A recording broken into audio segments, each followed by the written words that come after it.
Halo semua, tuan-tuan dan puan.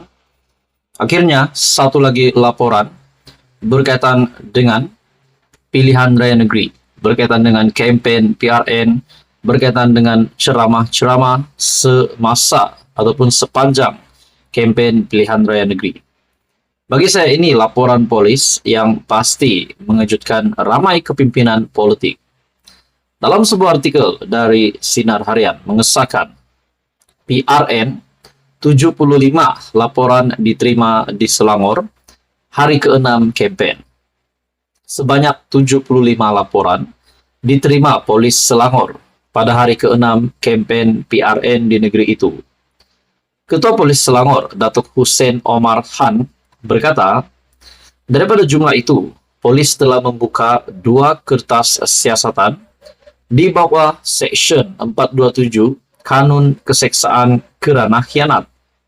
Satu kes melibatkan bendera parti Perikatan Nasional yang dipatahkan dengan sengaja oleh orang yang tidak dikenal pasti di Seksyen U2 Shah Alam. Satu lagi kes pula membabitkan kain rentang yang dirosakkan selain batang bendera dan bunting yang dipasang di Bandar Botanik Klang telah hilang. Katanya dalam kenyataan pada Jumaat.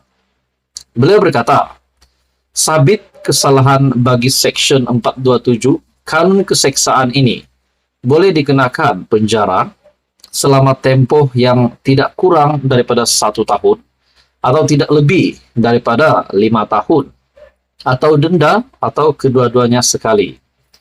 Dalam pada itu, pemantauan di kempen dan ceramah mendapati sebanyak 263 dilaksanakan permit yang diluluskan. Sebanyak 201 kempen serta 62 ceramah mempunyai permit, ujarnya. Justru diingatkan semua calon bertanding dan penyokong parti agar bersikap matang, mematuhi syarat, mematuhi nasihat, peraturan dan arahan yang ditetapkan oleh PDRM dan SPRM sepanjang tempo berkempen. Diingatkan juga agar mengelak daripada menyentuh isu 3R, Raja, Bangsa, dan Agama. Namun saudara-saudara, dalam artikel yang lain sebelum ini mengesahkan Tan Sri Muhyiddin Yassin, pengurus CPN, sekali lagi membangkitkan berkaitan dengan isu 3R ini, yaitu isu Kalimah ELLEH. Jadi saudara-saudara, dalam artikel ini mengesahkan 75 laporan diterima di Selangor hari ke-6 campaign. Ini pasti mengejutkan ramai.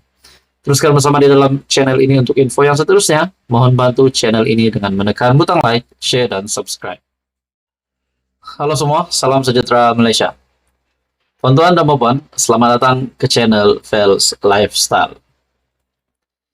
PHBN, Perikatan Nasional, ada harapan untuk menang di mana-mana 6 pilihan raya negeri yang bakal diadakan pada 12 Ogos. Keputusan terkini ataupun laporan terkini yang pasti buat ramai pening kepala, terutamanya penyokong PAS Perikatan Nasional. Dalam sebuah artikel ataupun laporan telah mengesahkan PHBN menang 6-0 ataupun 5-1. Lebih lagi, keadaan PAS setelah Menteri Besar Kedah yang kita boleh cakap terlibat dengan isu kecurian unsur nadir bumi, terlibat dengan 2 pertuduhan dan beberapa saman fitnah. Tapi kita bukan nak cakap pasal Sanusi. Dalam sebuah artikel dari biharian.com, bagi saya ini pasti laporan ataupun satu artikel yang menakutkan Perikatan Nasional. Itu pun jika ini memberi kesan kepada mereka. Silap-silap PHBN yang menang 6-0 atau menang 5-1. Wow. Dan ini dinyatakan sendiri oleh Ahmad Maslan. Tidak mustahil Pakatan Harapan dan Barisan Nasional memenangi pilihan raya negeri PRN di 6 negeri pada 12 Ogos, kata Datuk Seri Ahmad Maslan. Ahli Majlis Tertinggi UMNO berkata, berdasarkan pemerhatian sepanjang tempoh berkempen, dua gabungan parti politik itu mampu mengenepikan cabaran parti lawan, terutama Perikatan Nasional PN. Saya melihat agak mustahil PN menang 6-0 karena saya sudah pergi banyak negeri ketika berkempen. Saya tidak nampak mereka boleh menang 6-0. Silap-silap kita yang menang 6-0 atau menang 5-1. Sebab tolak Kelantan, ia negeri spesial ataupun istimewa. Apa yang berlaku di Negeri Sembilan nampak cenderung kepada kerajaan perpaduan, dan Selangor serta Pulau Pinang pun cerah kepada kerajaan perpaduan. Cuma Terengganu dan Kedah, ia swing state, berubah. Kalau ke kiri kalah, kalau ke kanan menang.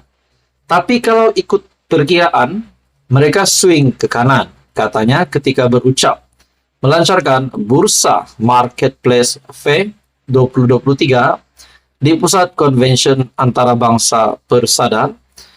Turut hadir pengurusi Bursa Malaysia Tan Sri Abdul Wahid Omar. Ahmad yang juga Timbalan Menteri Keuangan 1 berkata, sebagai keputusan pilihan raya negeri nanti tidak akan mengubah kedudukan kerajaan di peringkat persekutuan yang mempunyai 148 kerusi parlimen diteraju IBN, PH dan beberapa parti politik yang lain.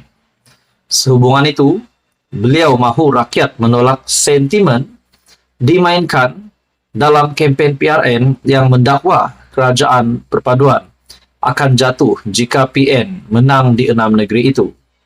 Kalau ditakdirkan kerajaan perpaduan kalah 6-0, kerajaan pusat masih lagi kerajaan perpaduan. Kerana kita menang 148 kerusi pada PRU dan kemenangan itu adalah 2/3 majoriti. Tetapi jika beroleh kemenangan 5-1, kerajaan perpaduan juga tidak mengubah 148 kerusi majoriti di kerajaan pusat. Itu message yang ingin saya sampaikan kepada mereka yang membabitkan market sentiment, yaitu sentimen semasa.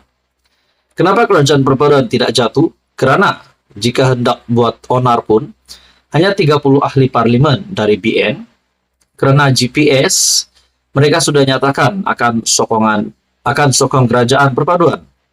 Kalau 146 tolak 30, tinggal 118, kerajaan pusat masih berdiri katanya. Ahmad yang juga ahli parlimen Pontian turut menegaskan 30 MPBN tidak akan berani keluar parti. Memandangkan sudah menandatangani perjanjian sebelum menjadi calon pada PRU tahun lepas. Satu perkara yang orang tidak tahu, apabila kami sudah menandatangani satu perjanjian sebelum jadi calon November tahun lalu, jika kami keluar parti, kami kena bayar seorang RM 100 juta. Mana ada duit banyak itu. Jadi saudara-saudara, apa yang dinyatakan Ahmad Maslan ini sudah pasti satu kejutan baru untuk Perikatan Nasional. Tidak pasti jika PN tahu tentang RM 100 juta yang perlu dibayar oleh setiap MP yang keluar dari kerajaan perpaduan. Tidak kira hari ini, tidak kira esok, ataupun selepas PRN. Jadi saudara-saudara, akhirnya Ahmad Maslan berkata, silap-silap PHBN yang menang 6-0 atau menang 5-1. Bagi saya ini satu lagi kejutan baru untuk Perikatan Nasional dan parti-parti di dalam PN. Apa komen Anda, saudara-saudara? Teruskan bersama di dalam channel ini untuk info yang seterusnya. Mohon bantu channel ini dengan menekan butang like, share, dan subscribe. Tuan-tuan dan puan, kali ini pula berkaitan dengan pilihan raya negeri. Seperti yang kita tahu, sepanjang kempen, memang ada yang berpermit, ceramah dan kempen semua berpermit.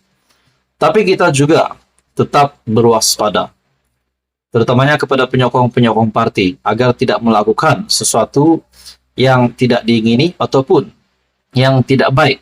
Contohnya mematahkan bendera, mencabut poster, dan banyak lagi hal-hal yang tidak baik untuk dilakukan. Tetapi kita juga tahu sudah pasti pihak PDRM, pihak SPRM akan mencegah perkara-perkara ini. Dan kita juga tahu berkaitan dengan isu 3R, yaitu satu perkara yang sensitif, juga tidak boleh lagi dimainkan. Saudara-saudara, akhirnya dalam sebuah artikel dari My Metro, ini berkaitan dengan PRN, Bukit Aman, siasat isu K5 ELLEH, dan ini berlaku lagi semasa kampanye pilihan raya negeri. Dan yang mengejutkan, ini sekali lagi nama pengurusi Perikatan Nasional Tan Sri Muhyiddin Yassin terlibat di dalam siasatan ini. Polis Pulau Pinang mengesahkan isu K5 ELLEH yang disentuh Tan Sri Muhyiddin Yassin dalam ceramah kampanye politik pada Ahad lalu, kini sedang disiasat Unit Siasatan Jenayah Terkelas ataupun USJT Bukit Aman. Juru cakap media pilihan raya negeri ke-15 PRN, Ibu Pejabat Polis Kontingen Pulau Pinang, Senior Assistant Commissioner W. Puspanathan, berkata ia susulan satu laporan polis yang dibuat pada Isnin lalu. Pengadu merasakan kenyataan itu menyentuh isu 3R, agama, bangsa dan raja, dan tidak sepatutnya dikeluarkan oleh bekas Perdana Menteri yaitu Tan Sri Muhyiddin Yassin. Kes ini disiasat Unit Siasatan Jenayah Terkelas Bukit Aman di bawah Section 505 dalam kurungan C Kanun Keseksaan serta Section 233 Akta Komunikasi dan Multimedia EKN 1998. Puspanathan berkata, secara keseluruhan pihaknya menerima laporan berkaitan proses kampanye PRN dengan 6 daripadanya membabitkan kesalahan merosakkan bendera dan kain rentang parti. Beliau berkata, satu lagi kes adalah berkaitan fitnah calon bebas menerusi platform TikTok dan disiasat di bawah Section 233 EKM 1998. Yaitu membabitkan penggunaan tidak wajar kemudahan atau perkhidmatan rangkaian. Nah, persoalannya saudara-saudara, nama pengurusi Perikatan Nasional ataupun bekas Perdana Menteri Tan Sri Muhyiddin Yassin, sekali lagi nama beliau terlibat dengan satu lagi isu yang menyentuh K5 ELLEH, dan ini berlaku semasa ceramah kampanye politik pada Ahad yang lalu, dan kini sedang disiasat Unit Siasatan Jenayah Terkelas USJT. Adakah dengan ini Tan Sri Muhyiddin Yassin sekali lagi bakal ditahan polis ataupun pihak-pihak berkuasa berkaitan dengan perkara ini? Dan adakah ini akan memberikan kesan buruk kepada Perikatan Nasional yang bakal bertanding PRN di 6 buah negeri? Jadi kita nantikan apa keputusan terkini dari penguasa berkaitan dengan isu yang sensitif ini. Saudara-saudara, tuan-tuan dan bapak, teruskan bersama di dalam channel ini untuk info yang seterusnya. Mohon bantu channel ini dengan menekan butang like, share, dan subscribe.